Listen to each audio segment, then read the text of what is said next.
우리 옆에 분을 축복하면서 인사 나누겠습니다. 하나님은 당신을 사랑하십니다. 아멘. 네.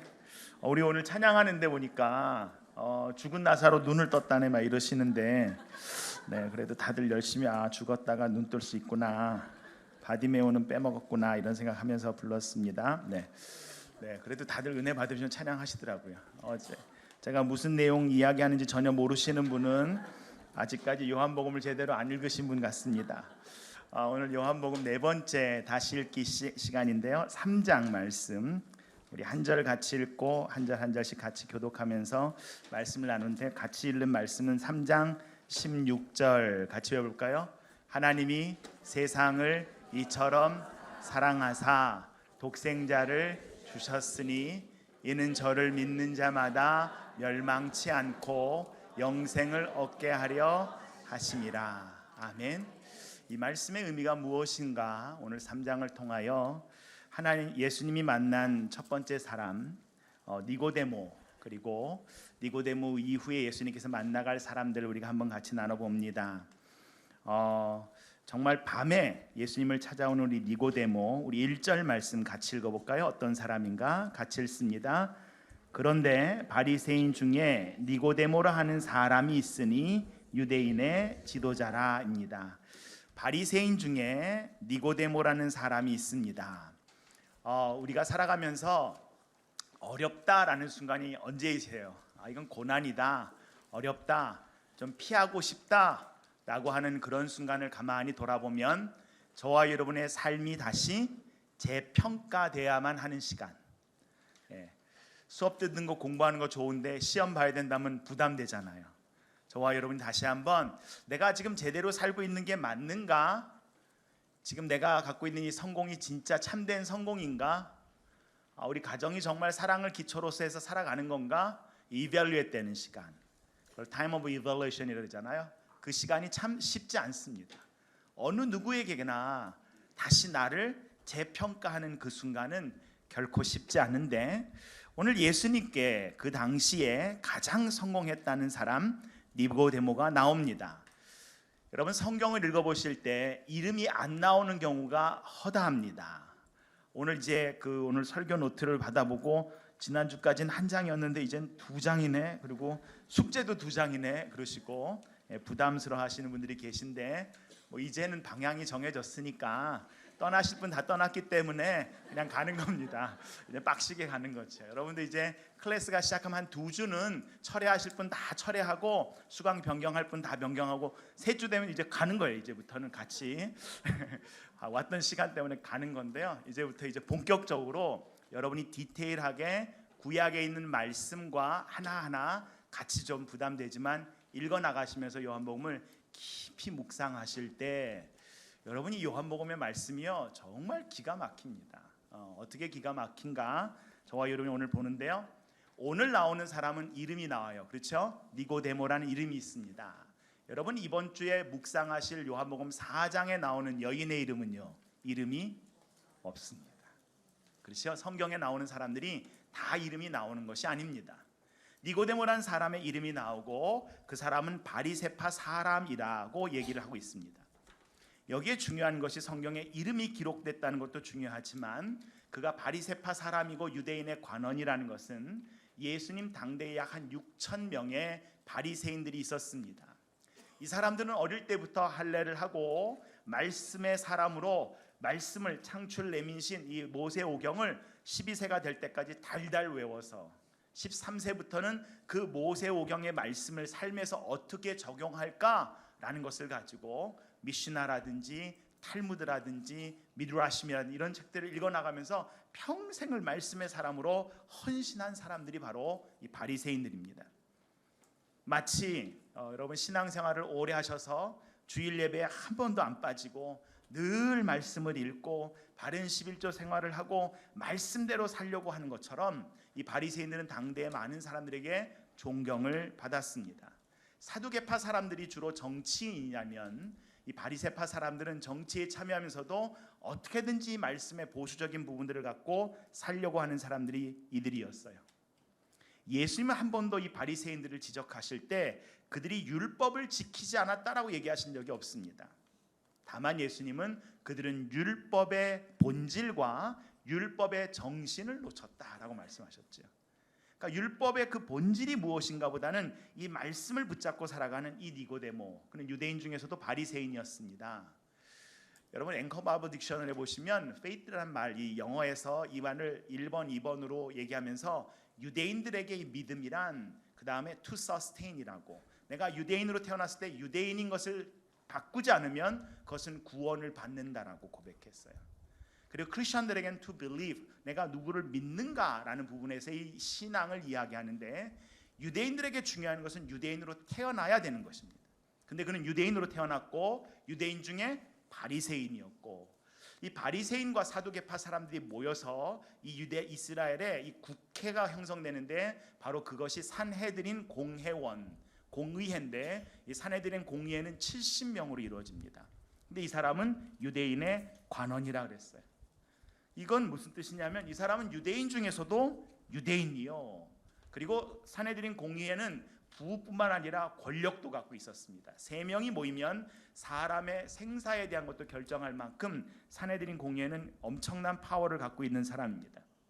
그렇다면 니고데모는 종교적으로도 그렇고 권력도 갖고 있었고 부를 갖고 있는 사람이니까 현대로 따진다면 이 사람은 어떤 사람?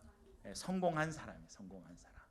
이 니고데모가, 이 성공한 사람이 예수님을 찾아오는데 10절에 보시면 예수님께서 이 니고데모에게 이런 말씀하세요. 너는 이스라엘의 선생이 아니더냐라고 할 때, 이것을 여러분 NASB라는 영어 성경을 보시면 Are you the teacher of Israel이라고 더라는 말을 붙여요. The teacher. 너는 이스라엘의 선생이 아니냐라고 할 때 이 정관사 더를 붙였다는 것은 어떤 의미예요? 네가 가장 이 이스라엘에서는 영적인 권위를 갖고 있는 그 사람 아니냐라는 것입니다. 그렇다면 유대인 중에 유대인이요, 바리새인이요, 관원이고, 이 사람은 유대인의 랍비입니다. 근데 이 사람이 다시 태어나도 이런 조건으로 태어날 수 있을까요, 없을까요? 없는데 예수님께서 너 다시 태어나야지 영생을 얻어 라는 얘기로 오늘 얘기를 시작하는 겁니다. 그 의미가 무엇일까 함께 나눕니다. 2절 같이 읽을까요? 이 사람이 밤에 예수님께 와서 말하였다. 랍비님, 우리는 선생님이 하나님께로부터 오신 분임을 압니다. 하나님께서 함께하지 않으시면 선생님께서 행하시는 그런 표징들을 아무도 행할 수 없습니다. 이분이 언제 왔다고요? 밤에 예수님을 찾아옵니다. 밤에 예수님께 오는데, 요한복음 안에서 이 밤이라는 것, 어둠이라는 것은 무엇의 반대말이냐면 낮이나 빛의 반대말이잖아요. 그래서 요한복음 1장 5절에 보시면 빛이 어둠에 비치되 어둠이 어떻다고요? 깨닫지 못했다는 거예요.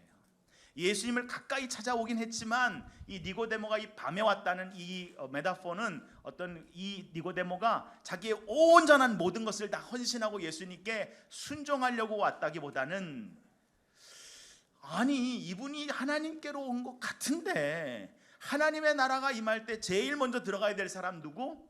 난데. 하나님 나라가 임하면 제일 먼저 내가 그 나라를 알고 들어가야 되는 제일 1순위인 사람인데 왜 저분은 나 같은 사람과 사귀지 않고 예수님 맨날 만나고 다니는 사람, 하나님 나라에서 거리가 제일 멀다라는 문둥병자나 창기나 세리나 어린이나 죄인들만 죄다 만나고 가실까? 왜 예수님은 하나님의 나라를 선포하면서도 왜 내가 알고 있는 말씀에 들은 하나님 나라랑은 저렇게 거리가 먼가? 라고 해서 밤에 나왔는데, 그렇다고 니고데모가 그 사람들처럼 그 자리로 가고 싶어 하지는 않는 거죠. 내가 갖고 있는 이 성공, 내가 갖고 있는 종교적 지위, 사회적 지위, 이것은 놓치고 싶지 않은데 이것은 그대로 붙잡고 예수님께 나와서 이야기합니다.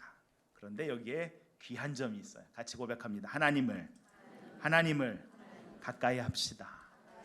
니고데모가 놀라운 것은 그가 가장 중요한 인물 중에 한 명인 당대 이스라엘에서 그런 사람임에도 불구하고 그가 밤에, 사람을 피해서 왔는지 모르겠지만 그가 밤에 예수님께 나왔다는 거예요.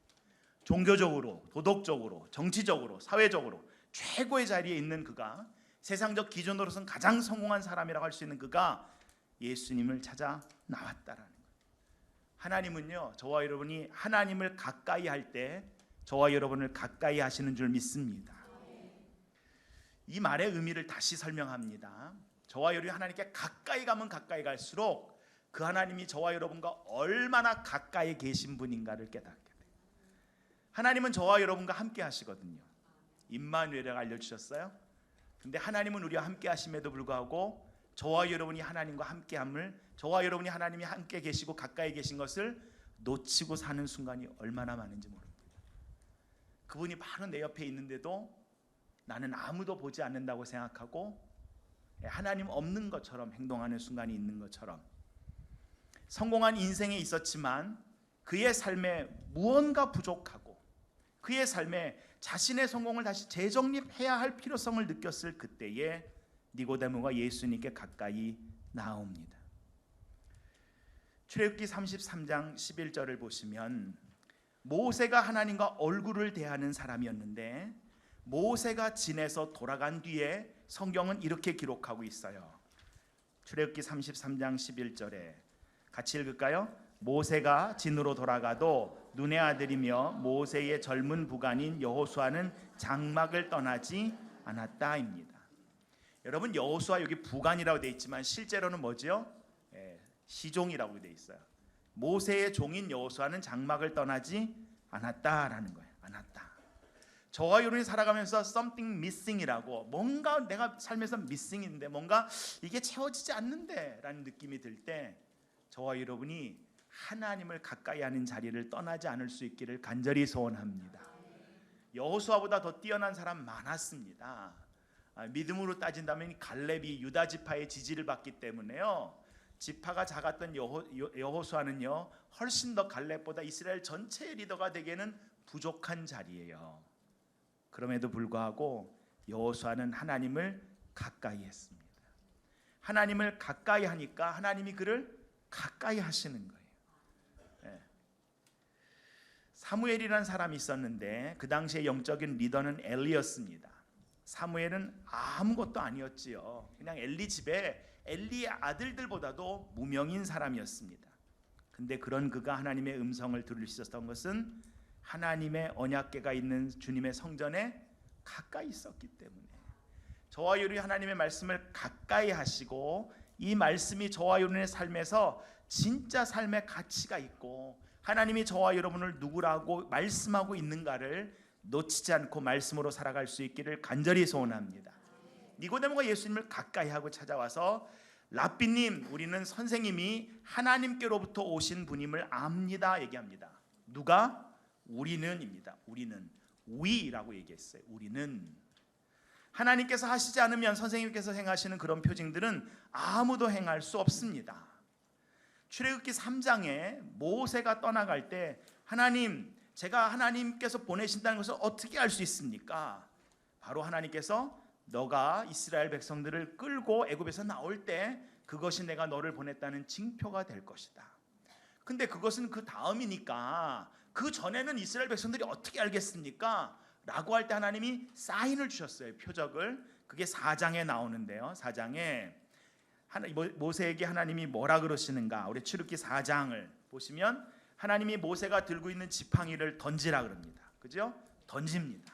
던지고 하나님께서 그 지팡이를 어디를 잡으라 그러죠? 그 지팡이가 뱀으로 변했을 때 뱀의 머리가 아니라 꼬리를 잡으라 그래요. 이게 지팡이면 꼬리를 잡든 머리를 잡든 상관이 없겠는데 뱀이니까 얘기가 달라지는 거예요. 근데 여기서 이 사인은 뭐냐면 내가 하나님 말씀에 지금 뭐 하는가? 순종하는가?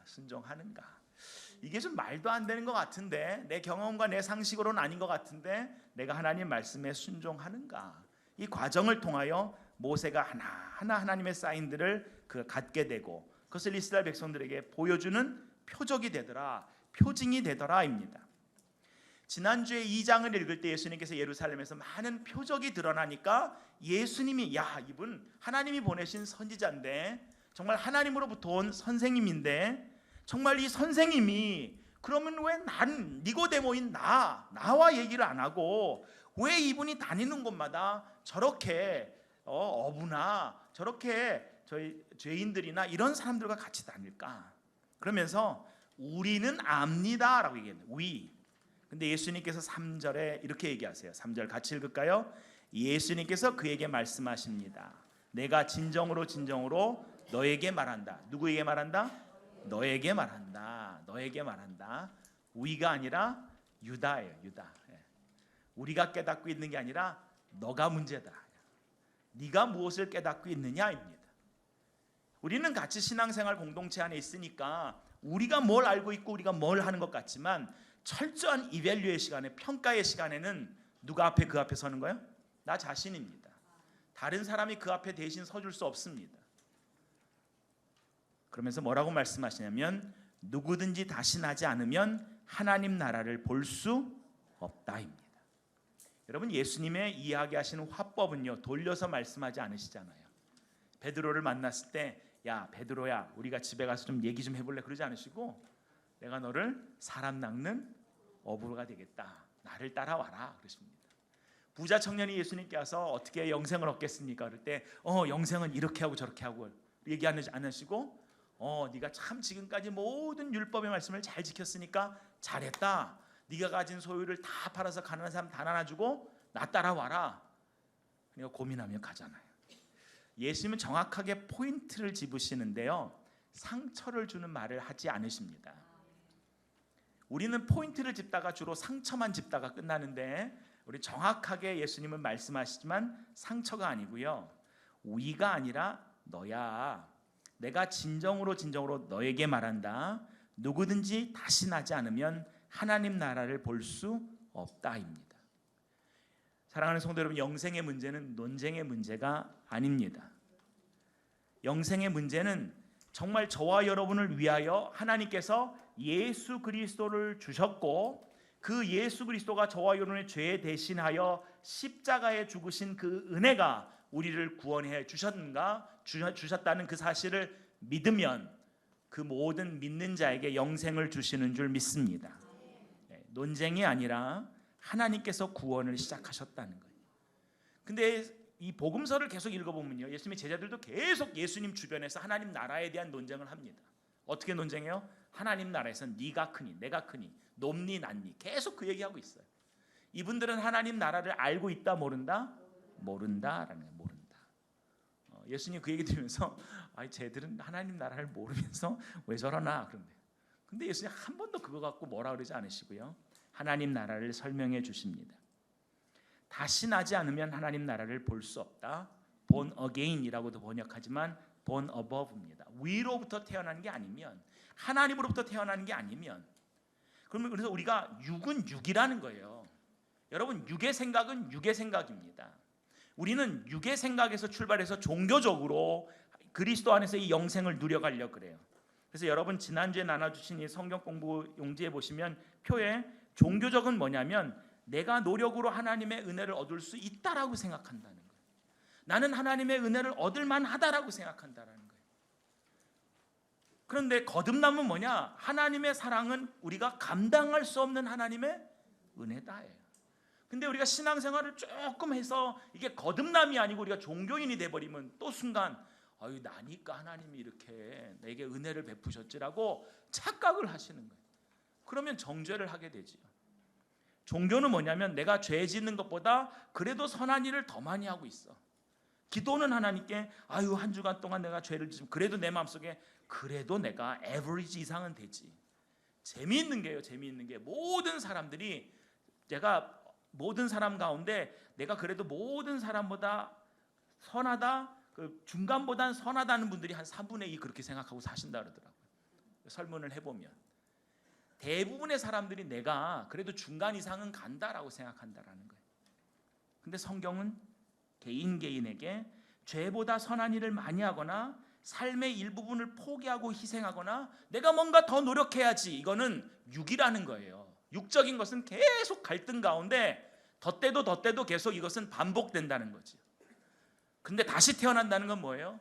이제부터 내가 영으로 태어나 하나님의 사랑은 감당할 수 없는 은혜고, 나니까, 니고데모니까, 유대인이니까, 바리새이니까, 내가 관원이니까, 이만큼 성공했으니까 아니라 예수 그리스도의 십자가의 죽으심이 아니면 나는 결탄코 하나님의 구원의 은혜를, 하나님의 용서를 받을 수 있는 사람이 아니다라는 고백이 거듭남이라는 것이며, 내 삶의 일부분이 아니라 그 은혜를 아는 자는 내 삶의 전부를 다하여 주님을 신뢰하고 전 마음으로 주님을 사랑하고 전 힘으로 주님과 함께 살아가는 사람들이 거듭남 사람들인 줄 믿습니다.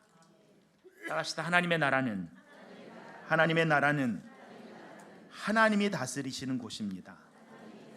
저와 여러분의 마음을 하나님이 다스리시면 하나님 나라인 줄 믿습니다. 그러니까 하나님의 나라가 우리의 심령이 되려면 내가가 아니라 누가가 그 안에 들어가셔야 돼요. 하나님이 그 안에 주인 되시고 내가 영으로 태어나는 그리스도를 내 삶에 모셔서 살아가는 것인데, 마가복음을 보시면 마가복음 9장에 보시면요, 마가복음 9장에 거기 보시면 이 마가복음이요 43절부터 한 절씩 빠져 있는데요, 거기에 앞에 범죄하거든 찍어버리고 장애인으로 영생에 들어가는 것, 그 다음에 영생에 들어가는 것 얘기하다가 47절에는 하나님 나라에 들어가는 것 이렇게 얘기하면서 영생에 들어가는 것과 뭐가 평행을 이루고 있죠? 하나님 나라에 들어가는 것이. 여러분, 영생은 하나님 나라를 말하는 것이고 하나님 나라는 것 뭘 말하는 거예요? 영생을 말하는 겁니다. 예수 그리스도를 믿는 사람은 영생하는 줄 믿습니다.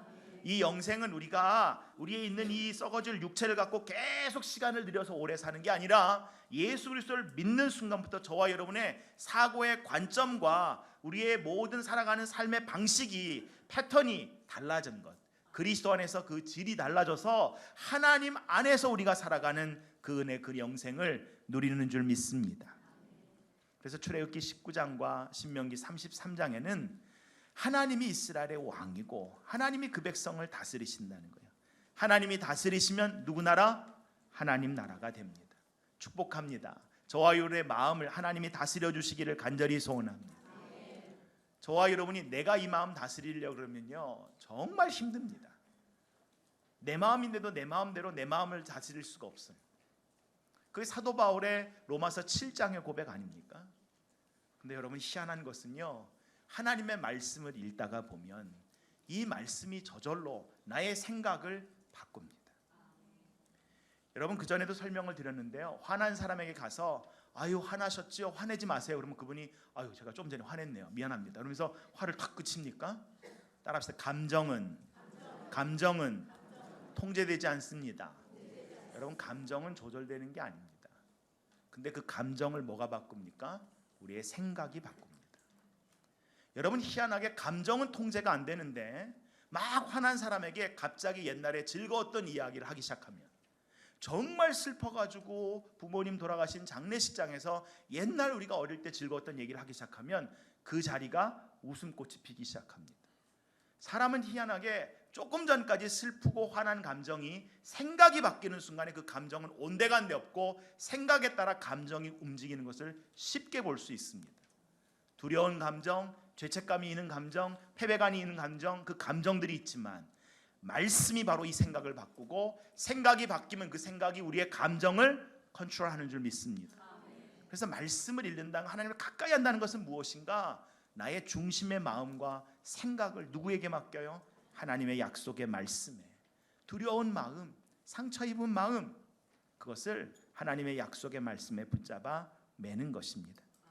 니고데모가 그러자 4절에 이렇게 말합니다. 같이 읽을까요? 니고데모가 예수께 말하였다. 사람이 늙었는데 그가 어떻게 태어날 수 있겠습니까? 어머니 뱃속에 다시 들어갔다가 태어날 수 없지 않습니까? 5절, 예수님께서 대답하셨다. 내가 진정으로 너에게 말한다.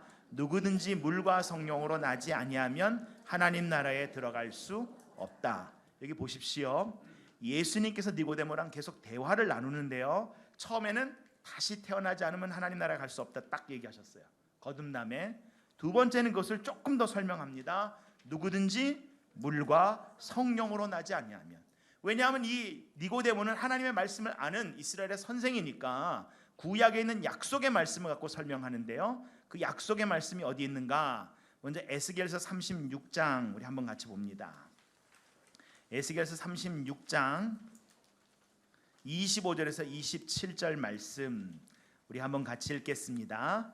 맑은 물을 너희에게 뿌려서 너희로 정결하게 하되 곧 너희 모든 더러운 것에서와 모든 우상 숭배에서 너희를 정결하게 할 것이며 또 새 영을 너희 속에 두어 새 마음을 너희에게 주되 너희 육신에서 굳은 마음을 제거하고 부드러운 마음을 줄 것이며 또 내 영을 너희 속에 두어 너희로 내 율례를 행하게 하리니 너희가 내 규례를 지켜 행할지라. 아멘. 함께 고백합니다. 거듭남은 위로부터 다시 태어납니다. 아멘. 다시 태어난다는 것은 나의 과거는 어떻게 됐다는 거예요? 소멸됐다는 거예요. 나 새로 태어난 거예요. 이제 거기서부터 자라가는 겁니다. 거기서부터 성장해 가는 것입니다. 그리스도 예수의 말씀은 종교로 하나님 나라에 들어가는 게 아니다는 거예요. 다시 태어나야 된다. 나를 지금까지 묶어왔고 붙잡아 놨던 것이 완전히 소멸되고 육은 육이고 영은 영이기에 영으로 다시 태어난다는 거예요. 그럼 영으로 다시 태어난다는 것이 무엇인가? 우리가 요한복음 1장부터 같이 읽어왔는데요. 1장이 힘들었지만 1장 12절과 13절 아주 중요한 말씀이 있으니까 다시 돌아가서 그 고백을 같이 읽습니다. 같이 읽을까요? 영접하는 자 곧 그 이름을 믿는 자들에게는 하나님의 자녀가 되는 권세를 주셨으니 이는 혈통으로나 육정으로나 사람의 뜻으로 나지 아니하고 오직 하나님께로부터 난 자들이니라. 영접하는 자 곧 그 이름, 누구를 말씀하는 거예요? 예수 그리스도. 예수 그리스도. 말씀이 육신이 돼서 우리를 찾아오시고 우리의 죄와 우리를 사망의 권세로부터 모든 구속하시고 구원을 주시는 그 예수 그리스도를 우리가 믿음으로 하나님의 자녀가 되는 자격과 능력을 주셨다는 거예요. 이스라엘 공동체가 바벨론 포로 생활을 했습니다. 그들이 바벨론이 페르시아에서 망하자 페르시아의 고레스가 그들을 다시 돌려보냅니다. 다시 돌아오는데 유대인들의 몸이 돌아오는데 몸만 돌아오면 이 사람들은 다시 죄를 지을까요? 죄를 짓지 않을까요? 당연히 짓지요. 성전이 있을 때도 죄를 지었는데요. 그럼 죄를 지으면 하나님의 징계를 피할 수 있을까요? 없을까요? 피할 수 없지요. 그럼 또 포로로 끌려갈 거 아닙니까? 그래서 에스겔을 통해 하나님 주신 말씀이 뭐냐면 너희는 그냥 돌아오게 하는 게 아니다. 내가 너희를 물로 깨끗하게 씻어줄 거야. 너희들이 철저한 회개를 통해 너희의 삶에 회심이 일어날 때 너희의 중심에 하나님이 새 영을 부어주고 그 새 영은 너희에게 새 마음을 주며 너희 가운데 딱딱한 마음, 그것을 부드러운 마음으로 바꿔서 딱딱한 마음, 예수님이 이것을 길가로 비유하셨는데요. 사람들이 우리의 마음을 밟으면 마음이 길가 같아지잖아요. 딱딱해지잖아요. 말씀이 떨어져도 어떻게 돼요? 열매를 못 맺는다. 딱딱해지면. 그게 너무 햇볕을 바르면 그 딱딱한 길이 어떻게 돼요? 따갈라지면 이게 돌짝밭이 되잖아요. 거긴 뿌리를 내려도 열매 못 맺는다는 거예요. 근데 마음이 딱딱해진데 희한한 게 우리가 재물에 대한 염려와 삶에 대한 염려와 스트레스가 막 나오면 그 밭이 또 갑자기 돌짝밭이 무슨 밭이 돼요? 가시밭 되더라는 거죠. 거기선 열매들이 씨앗이 그 기운을 다 빼앗긴다는 거예요.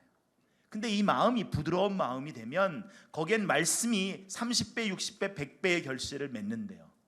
생각해 보십시오. 이 말씀의 의미를 다시 한번 돌아갑니다. 여러분, 농부가 씨앗을 길가에 씨앗을 뿌리는 농부 보신 적 있으세요? 그런 분 안 계십니다. 여러분, 씨앗이 어떤 씨앗입니까? 이게 지금도 귀하지만 한 세대 전, 두 세대 전에는요, 겨울에 보릿고개를 넘길 때 이 종자 씨앗을 저거 끓여 먹고 우리 집 다음 주에 그냥 다 죽을까 싶을 만큼 배를 골아가면서 종자 씨앗 남겨놨다가 봄에 심는 게 그 씨앗 아닙니까? 그 귀한 씨앗을 가시밭에 뿌리는 농부가 있어요? 길가에 뿌리는 농부가 있어요? 돌짝밭에 뿌리는 농부가 있습니까? 그런 농부 없습니다. 농부가 씨앗을 뿌렸다면 그곳은 어디예요? 그것은 옥토입니다. 하나님의 말씀을 뿌렸다면 저와 여러분은 내 마음 가시밭이야. 그게 하나님의 말씀의 생각입니까? 아니면 그것은 정죄로부터 오는 생각입니까? 내 마음 길가야. 내 마음 돌짝밭이야. 이거 성경이 그렇게 말하고 있습니까? 내가 그렇게 말하고 있습니까? 그거 내가 복음입니다. 요한복음에는 그런 내용 없습니다. 다시 돌아갑니다. 저와 여러분이 종교를 통해서는 바뀌어지는 게 아니다고요. 다시 정죄로 돌아가고 다시 정죄로 돌아간다는 거예요. 대신 그 심령에 하나님의 말씀을 두면 하나님의 약속의 말씀이 결국에는 그 밭을, 그 길가 같고 정말 가시밭 같고 돌짝 같은 그 마음이 이게 진짜 옥토였구나라고 내 안에 있는 정체성을 온전히 다시 회복해 주시는 줄 믿습니다. 예수님이 니고데모에게 얘기하시는 게 이거예요. 종교로는 안 된다는 거예요. 다시 태어나야 된다. 그런즉 누구든지 그리스도 안에 있는 사람은 새로운 피조물이라. 이전 것은 지나갔으니 보라 새 것이 되었도다입니다. 예를 하나 듭니다.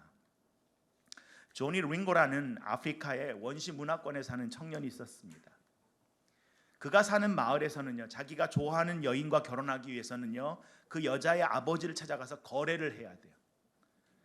딸의 아버지가 자기 딸을 주는 대신에 그 자기 딸을 데려가는 총각에게 소를 몇 마리 요구하는 거예요. 지금도 그 소를 주고 이 딸을 데려가는 이 아프리카의 마을들이 있는데, 평범하게 생긴 딸은 소 한 2마리, 3마리, 아주 예쁜 딸은 한 소 4마리. 네, 알겠습니다. 4마리 알겠습니다, 권사님. 정말 이 사람은 빼어나서 누구에게도 안 뺏기는 소 5마리 이 정도 되는데, 조니 링고라는 이 조니가 살던 마을에서 이 친구는 가장 잘생긴 청년이었어요. 그러니까 이 친구가 사리타라는 젊은 아가씨를 좋아하니까 마을에 이게 소문이 쫙 난 거예요. 사리타는 다행히도 평범한 아가씨였습니다. 그래서 사람들이 소 2마리로도 충분할걸? 조니가 잘생겼으니까 말만 잘하면 1마리에도 그냥 줄걸? 막 이러면서 사람들이 모이기만 하면 다 조니가 소를 몇 마리 주고 이 딸을 데려갈까 이러는 거 계속. 사람들은 이 사리타의 가치가 궁금했던 거죠. 다들 기껏해야 소 2마리가 맥시멈일 거라고. 그런데 조니가 사리타의 아버지를 찾아가서 거래를 하는 날에 마을 사람들이 쫙 증인으로 있잖아요. 아버님, 제가 당신의 딸을 데려가기 위해서 소를 8마리 드리겠습니다. 그 소리를 들은 마을 사람들이 깜짝 놀래가지고 이 소문이요, 이 마을뿐만 아니라 다른 마을까지 다 번져갑니다. 그놈 미친놈. 이 마을의 역사상 소를 8마리 주고 여자를 데려간 적도 없고, 그리고 이 사리타는 그런 가치도 없고, 그래서 모든 마을마다 이 소문이 확 번진 거예요. 사리타를 데려오는데 소 8마리를 주는 것은 도저히 있을 수 없다라고, 쥐들 일도 아닌데 마을 사람들이 다 모여가지고 그거 갖고 막 흥분하고 막 이렇게 얘기를 합니다. 그러나 조니는 소 8마리를 준비해서 장인어른에게 주고 사리타를 데려옵니다. 그리고 시간이 지났습니다. 사리타의 눈빛이 달라집니다. 사리타의 태도가 달라집니다. 눈빛은 초롱초롱 빛이 나고, 그 마을 사람 같지 않은 우아하고 세련된 매너가 그녀의 말에서 배어나오기 시작합니다. 왜냐하면 나는 소 몇 마리? 8마리. 우리 마을에 가장 많아도 몇 마리? 끼케야 4마리. 비교가 안 되는 거예요. 내 안에서부터 나에 대한 정체성이 회복이 되니까 그것이 아우라다가 사리타가 밖으로 나오기 시작하는 겁니다. 마을 사람마다, 심지어는 지나가는 사람마다 이 마을에 들렸을 때 가장 귀품 있고 아름다운 사람은 누구다? 사리타다라고 얘기하기 시작하는 거예요. 그 소문이 주변 마을까지도 계속해서 소문이 나기 시작합니다. 어떤 사람이 조니에게 묻습니다. 당신은 사리타를 행복하게 해주고 싶어서 그렇게 소를 8마리 줬냐고. 그랬더니 조니가 이렇게 얘기합니다. 제 아내가 될 사람이 행복하게 되는 것을 원했습니다. 그러나 그것만은 아닙니다. 많은 것이 한 여인을 바꿔놓을 수 있는데 그 여인의 마음의 변화는 결국 그 여인의 마음의 밖에 있는 모든 일들을 바꾸어 놓을 거라고 저는 생각했습니다. 그 여인을 변화시키는 가장 중요한 요소는 다름이 아닌 그 여자가 자신을 어떻게 생각하느냐라는 것이죠. 저는 사리타가 자신을 가치 있는 여자라고 생각하기를 원했습니다. 그리고 저는 소 8마리의 가치를 가진 여인을 아내로 삼고 싶었습니다. 여러분, 하나님이 이 니고데모에게 얘기하는 게 뭐냐? 너는 지금 유대인으로 태어난 것 가지고 가치 있다? 바리새인 갖고 가치 있다? 유대인의 관원 갖고 가치 있다? 아니, 네가 유대인의 선생님 갖고 가치 있다? 아니야. 나는 내 아들 너를 위해서 줬어야. 나는 나 자신을 너한테 준 거야. 그 정도 가치를 줬는데 왜 그 가치가 아니라 그 가치가 아닌 다른 것 가지고 계속 종교를 가지고 얘기하고 있고 왜 다른 것 갖고 얘기하냐 라는 얘기가 이 3장의 핵심입니다. 하나님이 이렇게 우리를 사랑하시고 우리에게 다가오시는 것은 마치 바람과 같아서 안 보인다라는 거예요. 잘 안 들린다는 거예요. 그런데 에스겔 37장 9절에서 10절의 말씀에 정말 죽은 듯한 그들에게 생기야 사방에서 불어서 이 살해당한 사람이 들어가서 그들을 살려라라고 하니까 생기가 그 속에 들어가니까 그들이 제 발로 일어나서 엄청난 군대가 되더라는 거죠. 바람은 눈에 보이지 않지만 느낄 수 있습니다. 저와 여러분의 변화도 마찬가지입니다. 눈에 보이진 않아요. 근데 시간이 지난 후에 느낄 수 있습니다. 니고데모는 아직도 헤매면서 묻습니다. 9절 뭐라고 물었는가 함께 볼까요? 9절 말씀 같이 읽습니다. 니고데모가 예수께 물었다. 어떻게 이런 일이 있을 수 있습니까? 여러분, 저와 여러분이 영적으로 성공하고 성장하려면 우리가 뭘 모르는지를 알아야 합니다. 내가 이거는 모르는데 괜찮습니다. 모르는 거는 괜찮습니다. 물어보면 되잖아요. 문제는 모르는데 아는 척하는 게 문제입니다. 그냥 내가 이걸 모릅니다. 그러자 10절에 예수님께서 너는 이스라엘의 선생인데 이스라엘의 선생이 아니냐? 어떻게 이걸 모를 수가 있느냐 이야기합니다. 처음엔 진리로 니고데모에게 도전을 하셨는데 진리의 핵심이 무엇인가를 다시 묻습니다. 근데 예수님께서 니고데모를 포기하지 않으세요. 고린도후서 6장 2절에 이렇게 기록하고 있습니다. 고린도후서 6장 2절 같이 읽어볼까요? 하나님께서 말씀하시기를 은혜의 때에 나는 내 말을 들어주었다. 구원의 날에 나는 너를 도와주었다 하셨습니다. 보십시오. 지금이야말로 은혜의 때요. 지금이야말로 구원의 날입니다. 아멘. 예수님은 지금이라는 거예요. 지금. 그러므로 이제 지난주에 나눴지 않습니까? 그러므로 이제 그러시면서 다시 구약의 예를 들어서 설명해 주십니다. 니들이 그렇게 잘 아는 모세 때 일이잖아. 민수기에 나오는 일이야 라고 하면서 예수님이 다시 설명해 주세요. 여러분, 저와 여러분이 하나님께 나가서 말씀을 읽으면요, 이 말씀이 우리한테 걸림이 되고 딱딱하고 불편한 말씀이 아니라 읽으면 읽을수록 이 말씀이 연결이 되면서 깊은 하나님과의 교제의 자리로 저와 여러분을 초대하시는 줄 믿습니다. 그래서 요한복음 7장 38절에 39절 한번 고백할까요? 나를 믿는 자는 성경이 말한 바와 같이 그 배에서 생수가 강물처럼 흘러나올 것이다. 이것은 예수를 믿는 사람이 받게 될 성령을 가리켜서 하신 말씀이다. 예수께서 아직 영광을 받지 않으셨으므로 성령이 아직 사람들에게 오시지 않았다. 저와 여러분의 이 속에서부터 우리가 예수 그리스도 주시기까지 사랑하는 사람이구나, 그 은혜 안에 사는 사람이구나 라는 이 고백들이 생수와 같이 터져나 우리의 삶의 상처와 우리의 삶에 있는 과거와 우리의 삶에 있는 우리의 결핍이 우리를 주도하고 그것을 계속 헤집어서 정죄 안에 살게 하는 것이 아니라 생명을 주시는 성령의 법 안에서 살아가시는 저와 여러분 되기를 간절히 소원합니다. 니고데모는 철저하게 할례를 받고 유대교에 입문하여서 바리새인으로 공회원으로 하나님의 구원을 철저히 준비해 왔습니다. 그런 그도 자기 마음 하나 조절 못해서 영생의 기쁨을 놓칠 때가 한두 번이 아닙니다. 성령의 인도하심을 따라 겸손하게 내 앞에 계시고 나와 함께 가시고 내 위에 계시고 내 밑에 계시고 내 뒤에 계신 그 예수 그리스도, 그 주님이 임마누엘로 저와 여러분과 함께 하시는 줄 믿습니다. 니고데모에게 설명합니다. 다시 얘기하는데 내가 얘기를 해도 왜 내 증언을 받아들이지 않느냐? 땅의 일을 얘기해도 어떻게 믿지 못하냐? 그러면 하늘에서 내려온 인자는 하늘에 올라간 사람은 나밖에 없는데 모세가 광야에서 뱀이 튼 것 같이 인자도 들릴 거야 라고 할 때 이 니고데모가 이 말을 못 알아듣습니다. 그런데요, 언제 알아들어요? 요한복음 19장에서 인자가 들리는 순간에 니고데모가 이거구나, 종교가 아니라 나를 위해서 하나님이 자신의 아들을 주시는 바로 이 사건이구나. 그때 모략을 준비해서 예수님의 시신을 다시 나오고, 그때 지금까지는 히든 디사이플이었잖아요. 내가 예수를 믿는 걸 아무도 알려주지 마. 마치 이순신 장군 모드로 신앙생활 하시는 많은 분들이 계신데, 그래서 회사에서 아무도 내가 크리스천인 것을 알려주면 안 돼 이러면서 막 시크릿 에이전트처럼 이렇게 신앙생활 하시는 분들이 이제 그 은혜를 딱 깨닫는 순간에 드러나는 거죠.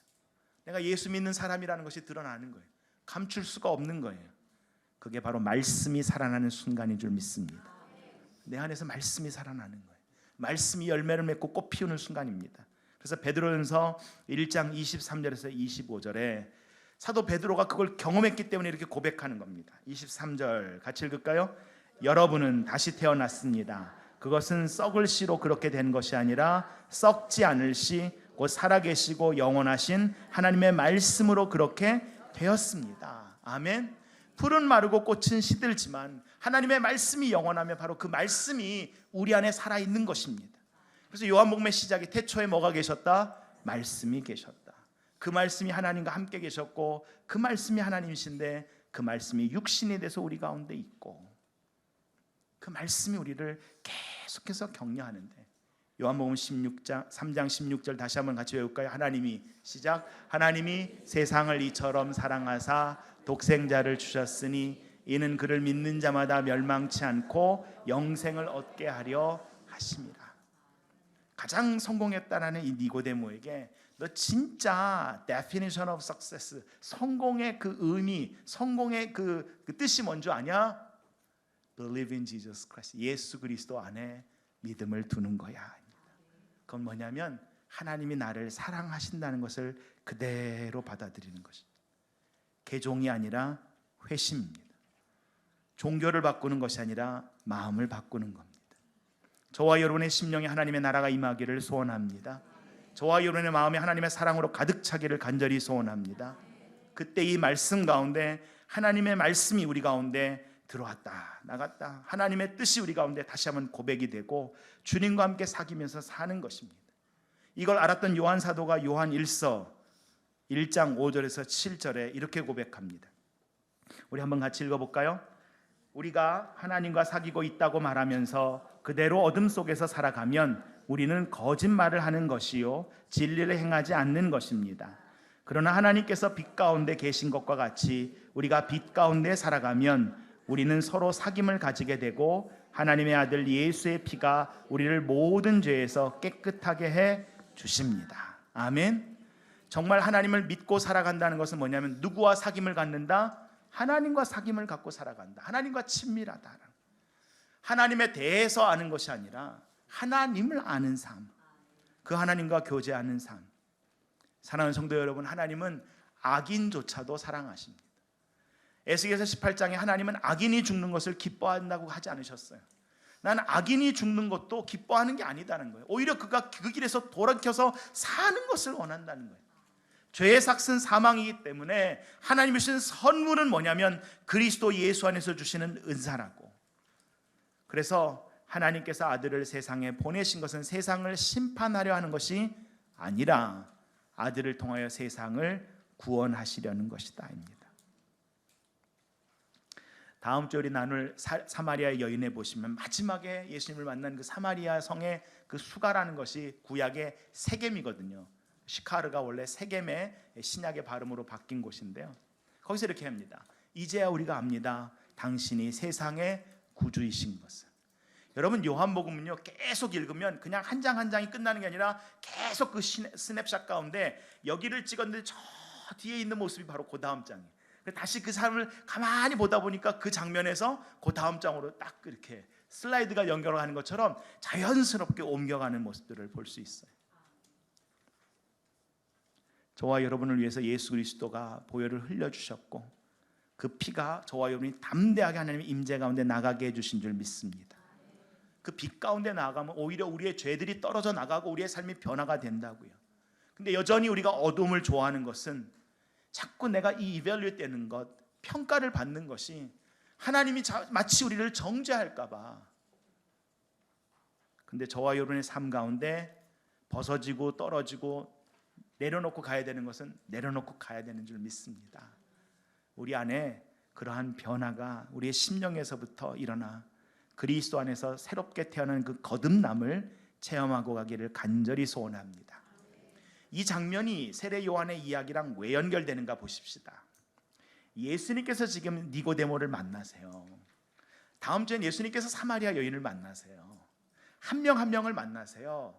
근데 세례 요한이 그것을 27절에서 이렇게 고백해요. 제자들이 다 예수님께 다 쫓아가네요. 그랬더니 세례 요한이 27절에서 하늘이 주시지 않으면 사람은 아무것도 받을 수 없다. 이것은 하나님이 하시는 일이다. 근데 내가 28절, 오늘 본문 3장 28절 같이 읽어볼까요? 너희야말로 내가 말한 바 나는 그리스도가 아니고 그보다 앞서서 보내심을 받은 사람이다 한 말을 증언할 사람들이다. 너희도 그리스도가 아니야. 너희도 주인공 아닌데 너희는 바로 이 신랑을 신부랑 연결시키는 이 일을 증언할 사람이야. 29절 같이 읽을까요? 신부를 차지하는 사람은 신랑이다. 신랑의 친구는 신랑이 오는 소리를 들으려고 서 있다가 신랑의 음성을 들으면 크게 기뻐한다. 나는 이런 기쁨으로 가득 차 있다. 그는 흥하여야 하고 나는 쇠하여야 한다입니다. 여러분, 요한복음이 쓰는 표현 중에 하나가 이 must라는 말을 가끔 쓰는데요, 자주 나오진 않지만요, 아주 강조하면서 그렇게 해야 할 수밖에 없다는 것을 이야기할 때 여기서 나오고 이제 4장에도 나오는데요, He must become greater. 그럼 분명히 반드시 더 위대해져야 되고 더 커져야 되고, I must become less. 나는 점점 더 작아져야 된다. 저와 여러분의 심령 가운데 예수는 점점 더 커지고 내 자아와 내 육적인 욕심은 점점 더 작아져서 예수에는 아무것도 온데간데 없는 그러한 귀한, 인생에서 세상에서 가장 좋은 것을 추구하고 그것을 쫓아가는 인생도 귀하지만 가장 좋은 것보다 더 좋은 것, 여러분 이게 재밌는 게 영어로는요 better than the best입니다. better라는 비교급이 최상급이 훨씬 좋잖아요, the best가. 근데요 비교급이 최상급 앞에 오는 경우가 있는데 바로 이 경우에 better than the best, 가장 좋은 것보다 더 좋은 것. 고린도서 4장 7절에 이렇게 기록하고 있는데요, 우리 한번 같이 읽어봅니다. 고린도서 4장 7절 같이 읽을까요? 누가 그대를 별다르게 보아줍니까? 그대가 가지고 있는 것 가운데 받아서 가지지 않은 것이 무엇이 있습니까? 모두가 받은 것이라면 왜 받지 않은 것처럼 자랑합니까? 우리가 다 하나님께서 우리에게 주신 것이고, 주셨는데 왜 주셨는가? 아가서의 말씀과 구약의 말씀을 보시면 저와 여러분 한 명 한 명을 하나님의 누구로? 신부로 생각해서 자신을 죽이시기까지, 사랑은 죽음보다 강하다라고 하면서 주셨다고요. 그래서 요한계시록 21장에 보시면 어린 양의 신부가 누군가 10절에 보시면 바로 예루살렘이다, 바로 교회다라는 것을 우리에게 알려주세요. 오늘 이 니고데모의 이야기의 중심은 바로 그것입니다. 너 여전히 바리새인인 것 같고 자랑하고 있냐? 너 여전히 관원인 것 같고 뭔가 된 것 같다고 생각하냐? 너가 이스라엘의 the teacher 됐으니까, 그 선생 됐으니까 그거가 대단하다고 생각하냐? 근데 하나님은 계획이 다르다. 그거는 종교고 내 밖의 요인이지만 하나님은 저와 여러분을 위해서 하나님 자신인 그의 독생자 예수 그리스도를 주시기까지 사랑하신 줄 믿습니다. 그 사랑이 우리 가운데 있어서 우리의 가치가 그만큼이고 그것을 인정하고 그를 받아들여서 예수 안에서 살아가는 그 인생이 바로 거듭남의 삶인데, 거듭남의 삶을 시작하기 전까지 우리는 계속해서 우리 안에 있는 과거와 상처와 죄와 씨름하며 살아갈 수밖에 없고, 육체를 갖고 있지만 내가 예수의 그 은혜로 살아갑니다. 그 은혜가 내 삶에서 풍성합니다. 그 은혜가 지금도 내 안에 살아있고 말할 수 없는 그 십자가의 은혜가 내 속에 살아있습니다.